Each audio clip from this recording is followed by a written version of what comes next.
I still remember the moment I pushed myself away from the kitchen chair, my heart pounding so hard it felt like it might burst. The plane tickets glowed on my laptop screen, casting a pale blue light across my face in the quiet kitchen. A round trip to San Diego. 2 passengers, me and my 8-year-old son, Liam Harris. One click of the mouse echoed in my head like a declaration. It's over, Megan. 3 years of living in the shadows end today. 3 years ago, my husband, Andrew Harris, was declared dead in a bizarre accident during a business trip. There was no body, just a hastily written report and a death certificate handed to me with practiced sympathy. I still remember that day like a scar I can't erase, standing in this very kitchen, holding Liam while a trembling colleague said, "He's gone, I'm so sorry." I collapsed on the floor, feeling the world split open and swallow us whole. From that day on, I lived like a ghost. I had once loved Andrew so much, I endured his endless work trips, his late-night calls, and the growing coldness in his voice. I told myself he was just busy, that he would change, but instead he disappeared, suddenly, permanently. Or at least that's what I thought. Since that day, I swore to live for Liam. I sold my wedding ring to pay part of our mortgage, took a full-time job at a local bank, and refused to let myself rest. Every spare minute was spent trying to fill the emptiness I saw in my son's eyes. Liam didn't ask about his dad much, but every time he did, it was like a blade twisting inside me. Today, when I bought those tickets to San Diego, I wasn't just buying a vacation.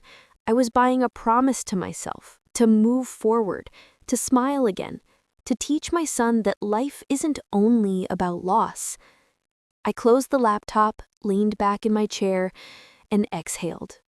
Liam ran in from the living room with a wide grin the moment he heard we were going to the beach. He wrapped his arms around me and whispered, "You're going to be happier there, right, Mom?" I didn't know how to answer. Maybe yes, maybe no. But I knew one thing for sure. This was the beginning of something new for us. There was a time when my life felt like something out of a glossy magazine spread. Andrew Harris wasn't just handsome. He had that kind of effortless charm that made people lean in when he spoke, and that quick wit that made me laugh even on the worst days. I met him when I was 25, a junior loan officer at the bank, still figuring out who I was. He walked in with that confident stride, looking like he owned the room, asking questions about mortgage packages as if he already knew all the answers. By the end of that meeting, I was smitten, and he knew it. We married a year later. At first, it was the kind of marriage people envy. Weekend hikes in the Rockies, wine nights under the stars, spontaneous road trips just because we could. Andrew had recently moved into financial brokerage and quickly became one of the rising stars in his firm. I felt proud standing next to him at office parties, his arm draped over my shoulder like we were building something unshakable. And then Liam came along. My sweet boy, our miracle. I thought Andrew would settle down, trade late-night work calls for bedtime stories, choose family dinners over client dinners. Instead, it went the other way. He became even busier, traveling to meet investors and close deals in places I'd never even heard of. There were months when Liam barely saw his dad, except in passing, Andrew kissing his forehead at 6 a.m, and me pretending not to hear the front door close at midnight. I tried to talk to him about it, at first gently, then desperately. "Andrew, you're missing his childhood," I said, one night standing in the kitchen with tears I refused to let fall. He wrapped an arm around me, kissed my hair, and promised it was just for a season, that all his long hours were to build us a secure future. I wanted to believe him, God help me. I did believe him, until the day he simply didn't come home. At first, I thought it was just another trip he'd forgotten to mention. Then his phone went straight to voicemail. For 3 days, I told Liam, "Daddy's busy, honey. He'll be home soon," even as dread curled in my stomach like a fist. On the 4th day, the call came. An accident. A snowmobile going through thin ice on a remote river in Idaho, swept away by a current so strong they said divers couldn't recover a body. I remember holding that phone, hearing the words, and feeling my knees give out. My little boy looked up at me with those wide brown eyes, confused as I sat on the kitchen floor, clutching the phone to my chest. I thought about all the missed birthdays, the silent dinners, the lonely nights, and hated myself for still loving him, even then. They issued a death certificate a week later, a neatly printed piece of paper. Dinner table. I had made chicken pot pie his favorite. Amanda was scrolling on her phone, Chad sipping beer like he always did. The silence was heavy. Then out of nowhere, Chad looked up and said, maybe it's time we stop pretending this is temporary. We're not a charity. Amanda froze. I stared at him.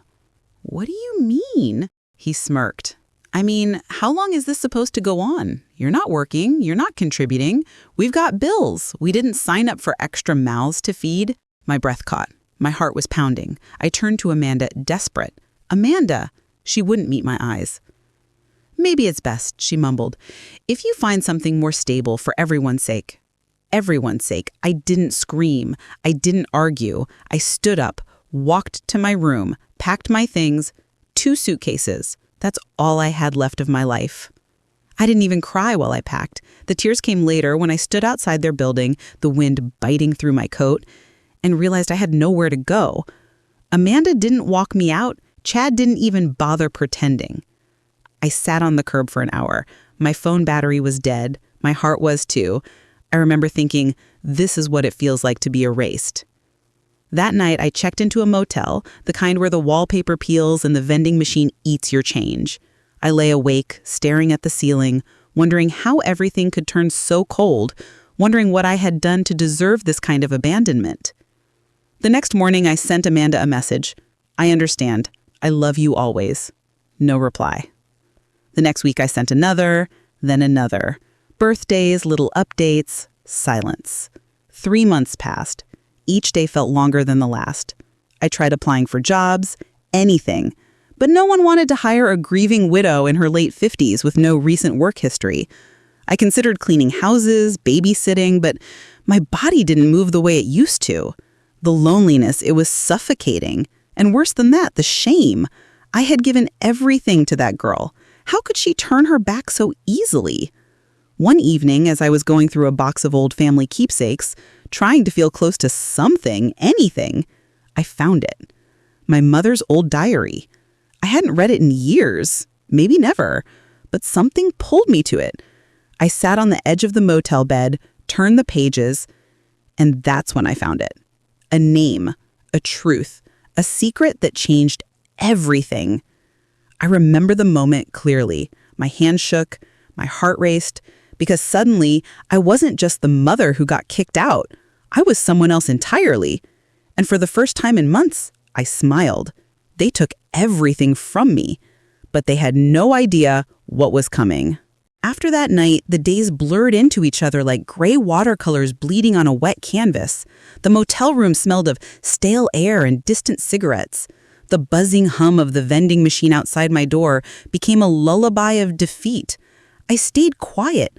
I didn't cry every night, but when I did, it was quiet. The kind of crying where your whole body trembles, but you keep it inside because no one's coming to comfort you. I texted Amanda again on the 4th day, a simple message.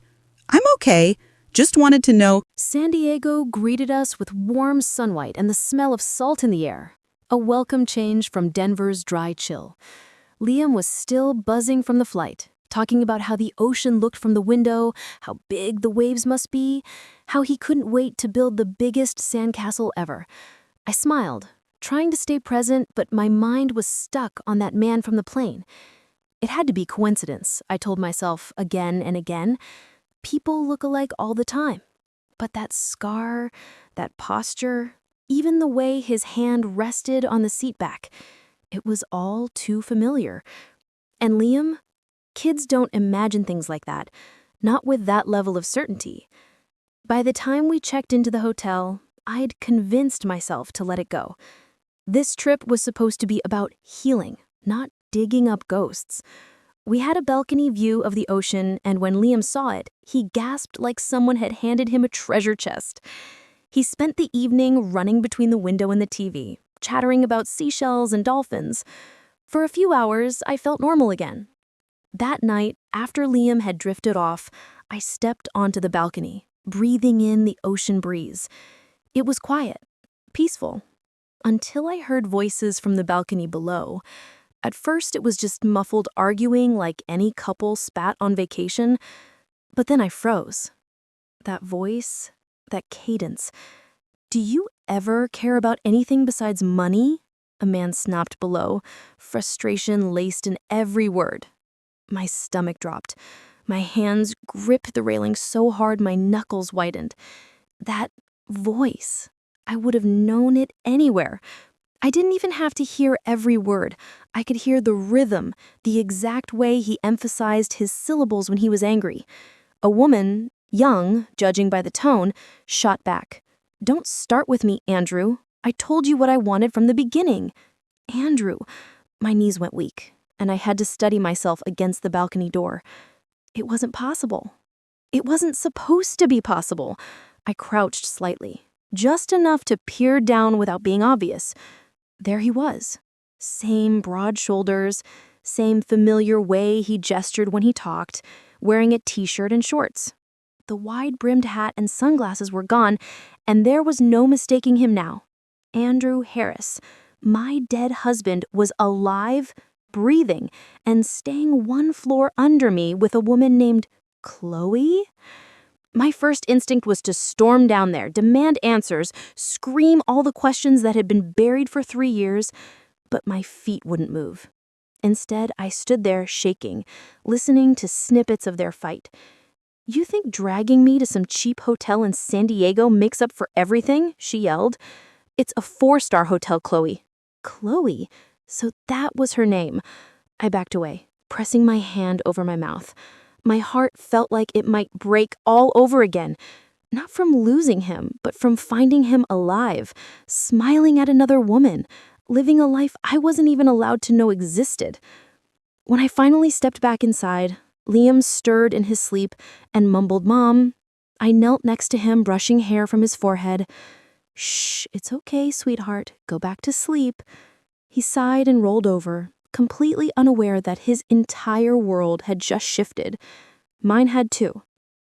I sat on the edge of the bed, staring at the floor, one thought running like wildfire through my mind. He's alive. Andrew is alive, and I had no idea what to do. And child behind, only to be arguing about hotel quality with someone new. "She doesn't get me," he continued, swirling the amber liquid in his glass.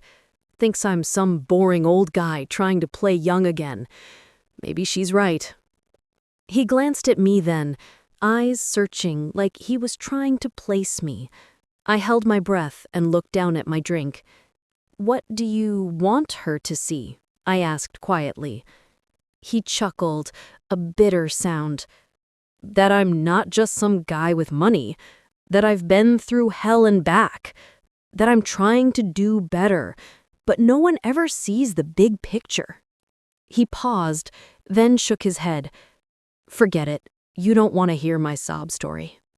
"I'm a good listener," I said softly. Inside, my heart was pounding. Hell and back? He had no idea. He sighed, rubbing his forehead. 3 years ago, I lost everything. Thought I was done for. Had to start over from scratch. Leave people behind. I didn't want to leave. But you can't explain that to everyone. Sometimes you just disappear. I gripped my glass so hard I thought it might break. Disappear? That's what he called abandoning us. Disappearing. I wanted to scream, to tell him who I was, to drag him upstairs to see his son sleeping in blissful ignorance. But I didn't. I just sat there, nodding like a stranger, while my world tilted. Andrew finished his drink and stood, giving me a polite nod. "Thanks for listening. You're easier to talk to than most people I know." I managed a tight smile. "Anytime."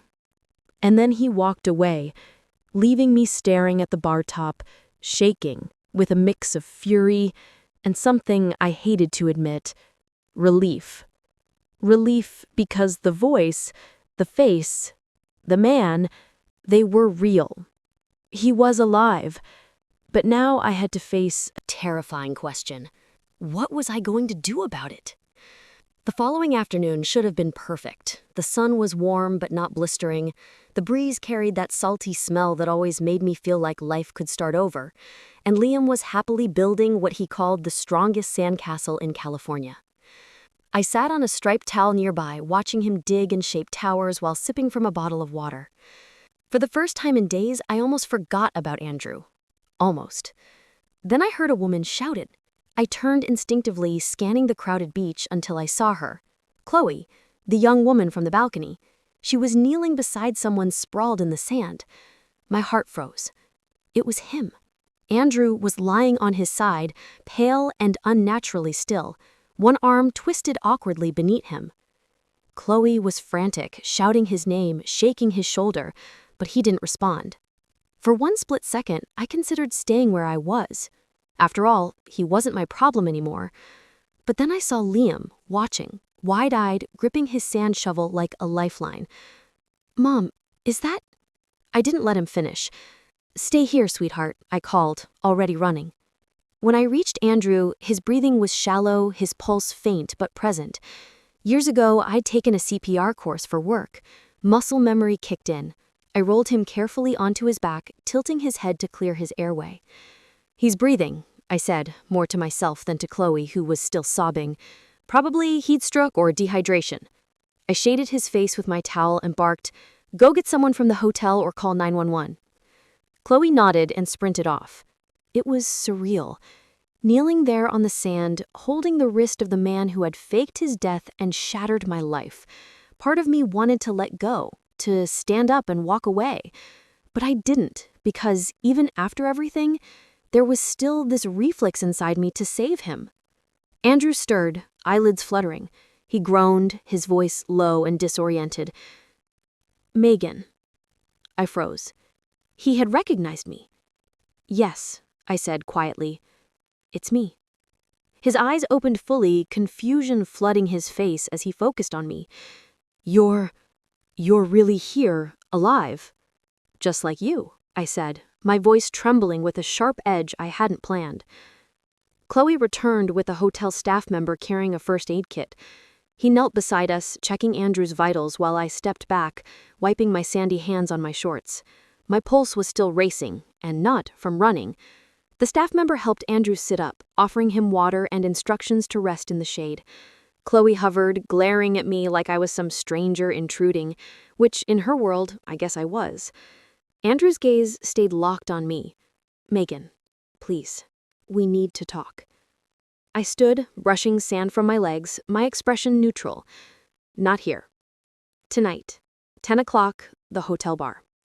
He nodded, still looking shaken, not just from the collapse, but from seeing me very much alive and standing right in front of him after 3 years of believing he'd erased me from his life. I walked back to Liam, who had abandoned his castle and was staring at us with a frown. "Mom, is that really Dad?" he whispered. Crouched down, pulling him into a hug. "We'll talk about it, sweetheart, but for now, let's just head back inside." As we walked toward the hotel, my mind reeled. Tonight, I would finally hear the truth, and I wasn't sure which terrified me more, that he had a good reason for what he did, or that he didn't. The hotel bar was quieter than the night before, just a handful of guests scattered around sipping cocktails and scrolling through their phones. I arrived early, needing a moment to settle my nerves. My hands wouldn't stop shaking, so I wrapped them around a glass of water and tried to breathe. At exactly 10 o'clock, Andrew walked in. No hat, no sunglasses, no way to hide. He looked older, lines etched around his mouth and eyes, a hint of gray in his hair, but still undeniably Andrew Harris. My husband, my dead husband. He approached cautiously, like I might bolt or slap him across the face. Honestly, I hadn't ruled out either. Megan, he said softly, almost like a prayer. I didn't answer right away. I just stared at him, waiting. Finally, I said, "You have 2 minutes to tell me why I buried an empty urn and spent 3 years raising your son alone." He winced, rubbing his hands together like a man trying to wash off something that wouldn't come off. "I didn't mean for it to be like that," he said. "I had to disappear, Megan. I had no choice." "You had no choice but to fake your death? To let me tell a 5-year-old boy that his father was gone forever?" My voice cracked, despite my best efforts to keep it steady. "Make me understand that, Andrew. Make me understand why I've been grieving someone who was alive this whole time." He swallowed hard, eyes flicking away. I was in trouble. Bad trouble. "You know about that startup investment I was working on? It wasn't just a business deal, Megan. I borrowed money from the wrong people, people who don't forgive mistakes. When the deal went south, they threatened me and you." I stared, unsure if I wanted to laugh or cry. "So, instead of coming to me, you staged an accident and disappeared? You let me think you were dead because it was easier than telling me the truth?" "It wasn't easier," he said quickly. "It was the hardest thing I've ever done. I thought if I stayed, you and Liam would be in danger. So I left. I cut ties, changed my name, paid back every cent I own. I've spent the last 3 years trying to build a life where no one could hurt me or you again." My eyes burned, tears threatening to spill, but I refused to let them. "And Chloe, is she part of this safe new life, too?" He flinched, then nodded reluctantly. "I met her after. She doesn't know anything about my past."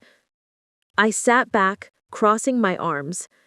"You let me grieve you for 3 years, Andrew. You let Liam grow up thinking his dad was gone forever, and you were sipping cocktails by the ocean with someone else. Do you even understand what that did to us?" He looked down, shame radiating off him like heat. "I know I don't deserve forgiveness. I had to see you.